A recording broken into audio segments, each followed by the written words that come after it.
All right. I think we have audio now, right? How's it going, you guys? It's Elizabeth Morosco coming out to say hello.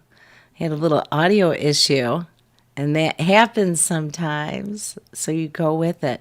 But apparently, I had not unmuted the one scene, so ta-da! I thought I'd come back out here. Number one, to let you know stuff happens sometimes, and to also give you those value points that I was sharing with you in the first little clip. So those of you that are joining me today, thank you so much. If you don't know me, my name's Elizabeth Morosco. I own a marketing and event production agency that helps entrepreneurs and nonprofits grow their business and presence online and offline. And today, I want to talk to you about virtual events.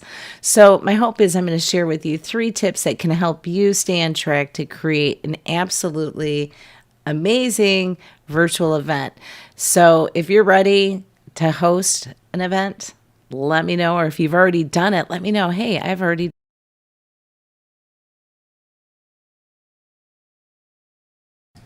If you have a chance, I would absolutely love it if you would introduce yourself in the comments below. Let me know if you've hosted an event in the past.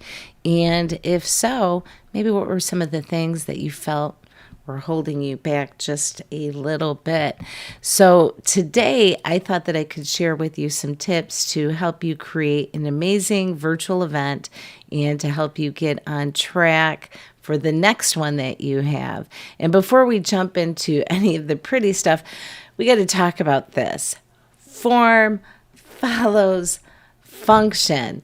And what I mean by that is before you go into the razzmatazz of figuring out how to do branding in your video and all the pretty foo-foo stuff, you've got to make sure that you have your foundation right so that you can produce an amazing event. And that includes starting with some of the basics, like making sure that you have a strong enough internet connection and that your hardware is capable of pulling a heavy load when you live stream your virtual event.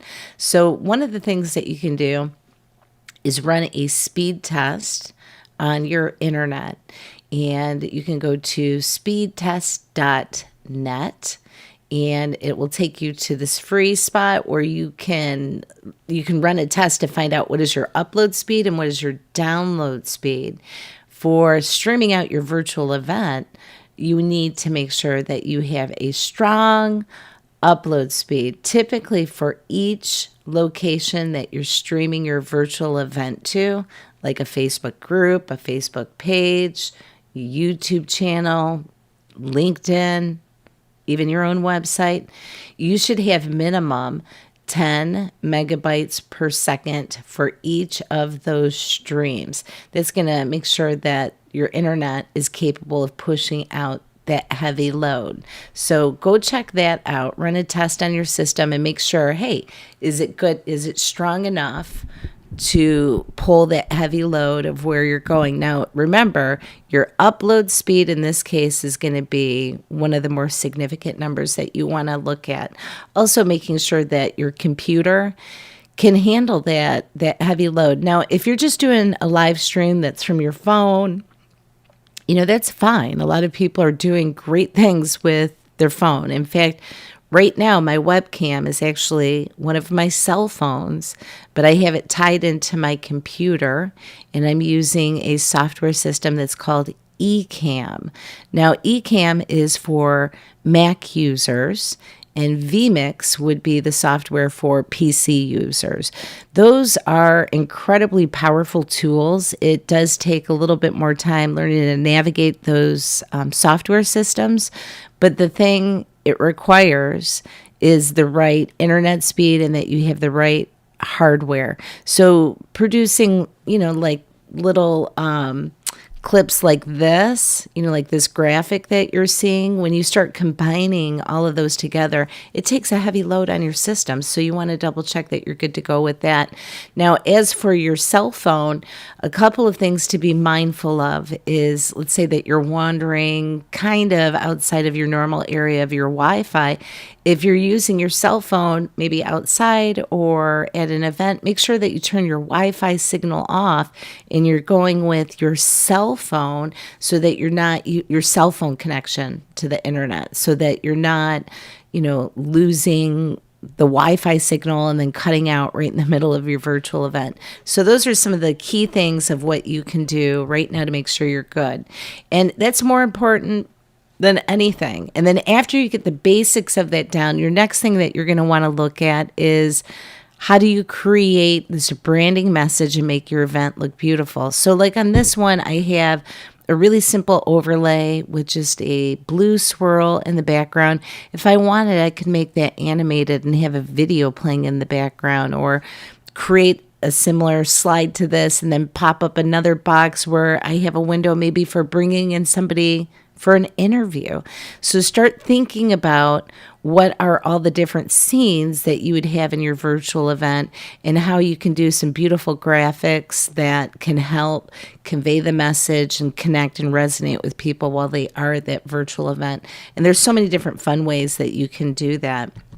So staying connected with your virtual event is key. This is something I see a lot of people that maybe drop the ball on, is they go through this great big production and then afterwards they don't follow up with something that differentiates them, that helps the people remember key moments that happen in your virtual event or key messages that you really wanted them to take away.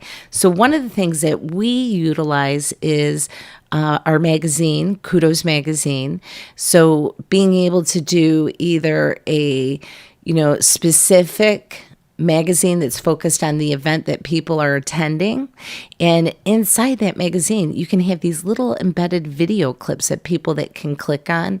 The other thing that you can do as well is, let's say that you were in a position that you're going to mail them a physical copy of the magazine.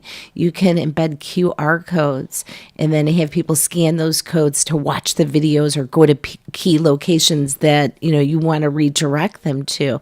Sort of like this opportunity for a little bit more engagement, a little bit more fun. Now, even imagine if you sent them that magazine before your event and then you brought it into your virtual event and started using it almost as like a scavenger hunt or a game, or taking it to that next level where in the offline world, they're staying connected with your virtual message even afterwards.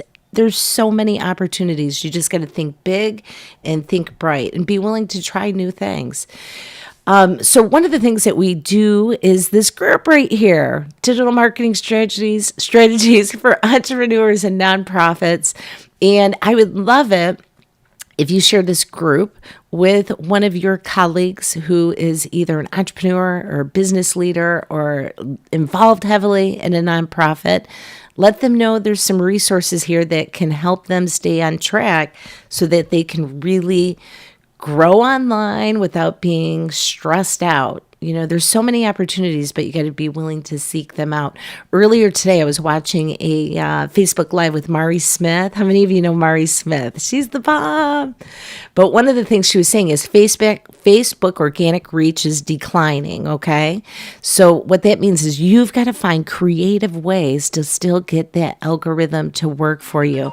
Video is still doing great, so look at ways that you can utilize video, including a virtual event. So there you go.